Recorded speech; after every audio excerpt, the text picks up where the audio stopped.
There's something about being self-taught. It's like you've mastered something on your own terms, like outside of the classroom. And today we're looking at a field where that's getting more and more common. Self-taught programmers. We're diving into this based on an article. It looks at why this is happening, what it means for the tech industry, and whether that self-taught label even matters. One thing that jumped out at me, the number of people going this route. The article lists 5 reasons why self-taught programming is so popular right now. And the first one is pretty obvious. Accessibility. We have so many online resources, tutorials, courses, entire communities dedicated to coding. It's all at your fingertips. Have you tried any online learning yourself? Oh, yeah, definitely. And I think that easy access is a huge part of what's going on here. It's like education is becoming more democratic in a way we've never seen. But the article also mentions the cost of traditional education. It's getting so expensive, people are starting to wonder if a 4-year computer science degree is worth it, especially when they can learn practical skills online for way less money. That's a great point. Makes you wonder if we're shifting how we value education, moving away from those formal credentials and more towards a skills-based approach. Are you seeing that in the industry? Absolutely. The article calls it skills-based hiring, and it's changing tech in a few ways. Like a lot of companies are doing coding tests now and technical challenges right in the hiring process. It's a way to evaluate candidates on what they can actually do, not just what their resume says. So it's like a live audition for programmers. Exactly. It lets self-taught programmers really show off what they can do, even if they don't have a degree. And some companies are partnering with coding boot camps. They see boot camps as a real way to learn in-demand skills. That's huge for those programs. It seems like the industry is becoming more open to different paths to success. Speaking of which, the article mentions David Karp, the founder of Tumblr. He dropped out of high school at 15 to program. That's definitely not traditional. Do any other famous self-taught programmers come to mind? Oh, tons of them. There's Margaret Hamilton, a self-taught programmer. She was crucial in developing the software for NASA's Apollo missions. Her code helped land us on the moon. And Jack Dorsey, co-founder of Twitter and Square. He learned to code on his own as a teenager. Even Elon Musk, of Tesla and SpaceX. He's a self-taught programmer. He built his first company, Zip2, all by himself. It shows you there's no single mold for success in this field. It's so inspiring to see that, so many successful people making their own way. For our listeners thinking about the self-taught route, what does the article say are the advantages of going that way? Well, it lists 5 key advantages. The first one is probably obvious. Self-motivation. Learning to code on your own takes a ton of discipline and drive, and those qualities are super valuable to employers. Then there's the hands-on experience you get right away. Self-taught programmers often learn by doing real projects, solving real problems, and building a portfolio to show off their skills. It's learning by doing. Exactly. And that leads to another advantage, adaptability and learning agility, because you're always learning new stuff on your own. You become a quick learner, comfortable with picking up new skills. And that agility is essential in tech. So you're learning valuable skills, but you're also developing that ability to adapt and learn fast. Yeah. That's huge anywhere, but especially in tech. You're right.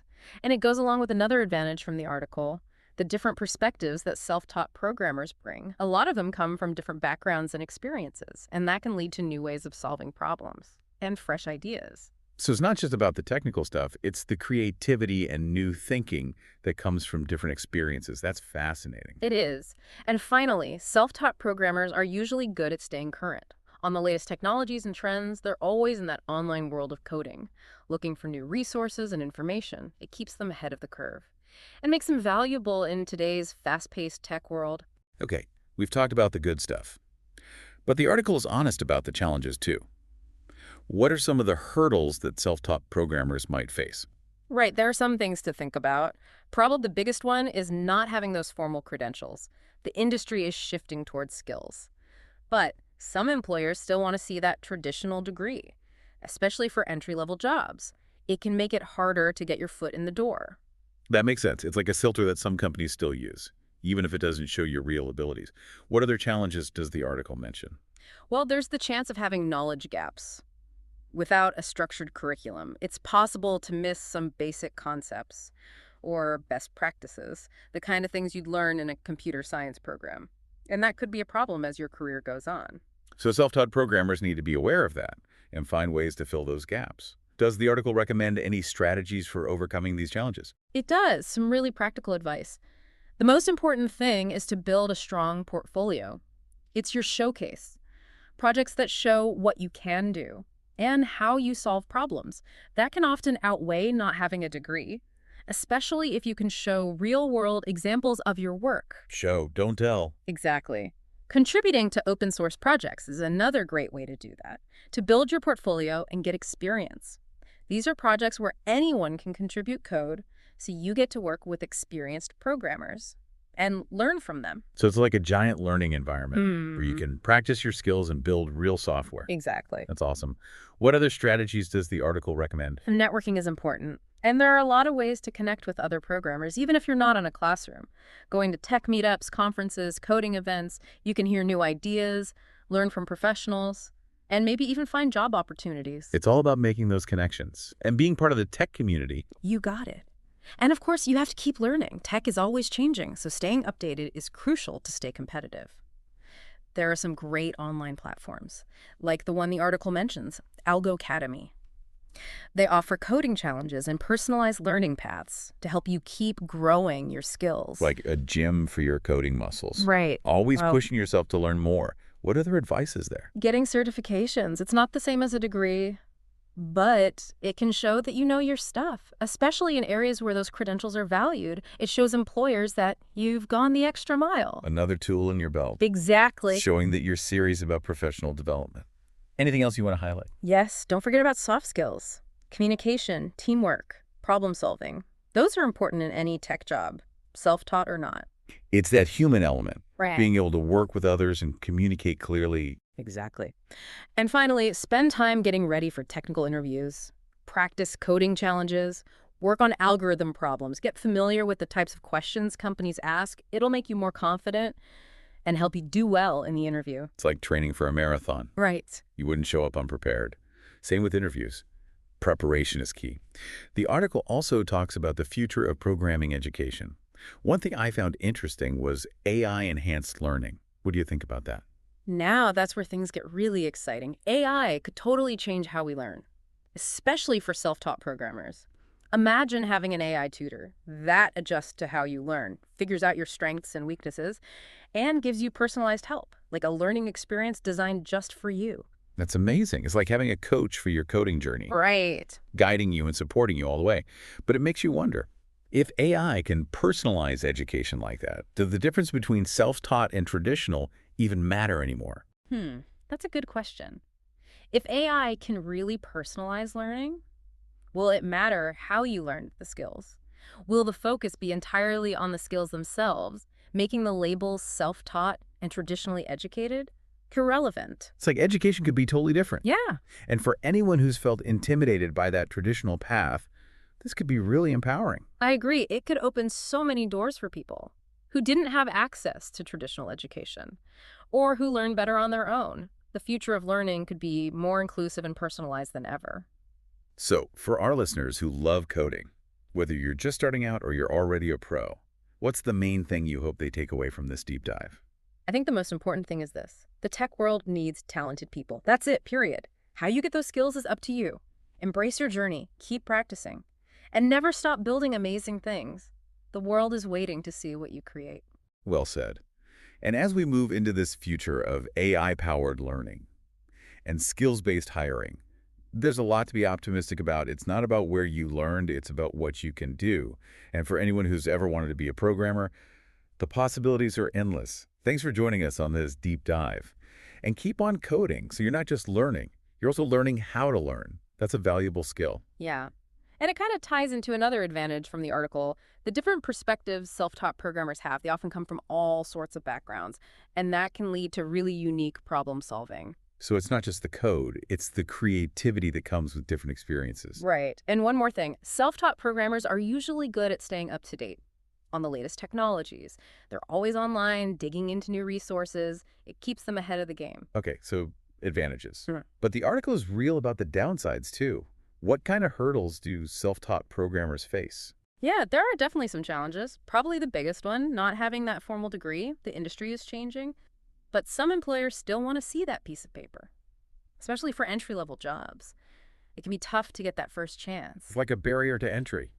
Even if you have the skills, what other challenges are there?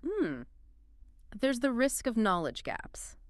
Without a structured program, you might miss some fundamental stuff, things you'd learn in a computer science course, and that could catch up to you later on. So self-taught programmers have to be aware of that and find ways to fill those gaps. Does the article suggest anything for overcoming these challenges? Oh, yeah, it gives some good advice. First off, build a killer portfolio. Think of it like your showroom, showcasing your skills and how you solve problems. That can be way more powerful than a degree, especially when you have real-world projects to show. Actions speak louder than words. Exactly. And contributing to open source is great for that too. Building your portfolio and gaining experience, you get to work with seasoned programmers and learn from the best. It's like a massive learning lab Yeah, where you can contribute to real software. that's it. That's pretty cool. Any other strategies the article mentions? Networking is key. And there are tons of ways to connect with other programmers, even outside of a classroom. Go to meetups, conferences, coding events. You'll hear new ideas, learn from the pros, and you might even find job leads. It's about being part of the community. Right. And of course, never stop learning. Tech changes so fast. Staying updated is crucial. There are some awesome online platforms. Like Algo Academy, it's mentioned in the article. They have coding challenges and personalized learning paths to help you keep growing. Like a mental gym for your coding skills. Exactly. Always pushing yourself further. What else? Certifications. They're not a degree, but they can add credibility. Especially in certain fields, it shows employers that you have the knowledge. It's another way to prove yourself. Right. Showing your commitment to learning. Anything else you'd highlight? Don't forget soft skills. Things like communication, teamwork, problem solving. Those are valuable in any tech environment, no matter how you learn to code. The human element. Exactly. And last but not least, practice for those technical interviews. Do coding challenges. Work on algorithms. Know the types of questions they ask. It'll boost your confidence. It's like prepping for a big game. Yeah. You got to practice. So the article also touches on some predictions for the future. One that caught my eye. AI-enhanced learning. What are your thoughts? Yeah, AI-enhanced learning. It could really change the game, especially for self-taught folks. Imagine an AI tutor. It figures out how you learn best, your strengths, weaknesses, and it gives you customized help. It's like having a learning plan built just for you. That sounds incredible, like a personal guide for your coding journey. Huh. But it also makes me think, if AI gets that good at personalizing education, does it even matter anymore? Whether someone is self-taught or went to school? It's a really interesting question. If AI can personalize learning that well, will it even matter how you got the skills? Maybe the focus will be entirely on the skills, and those labels, self-taught or traditional educated, they might not mean as much anymore. Yeah, the whole education system could change. And for people who are intimidated by the traditional way, this could be a game changer. Absolutely. It could open up so many opportunities. For people who couldn't access traditional education or who learn better on their own, the future of learning could be so much more inclusive. Yes. So much more personalized. So for our listeners out there, the coding enthusiasts, whether you're just starting or you've been coding for years, what's the key takeaway from this deep dive? I think the most important thing, the tech world needs talented people. It doesn't matter how you got there. Embrace your own path, keep learning and improving, and build awesome things. Show the world what you can create. That's a great message. And as we head into this future, with AI-powered learning and skills-based hiring, there's a lot to be excited about. It's not about where you learned, it's about what you can do. And for anyone who's ever dreamed of being a programmer, the possibilities are endless. Thanks for joining us on this deep dive. Keep coding for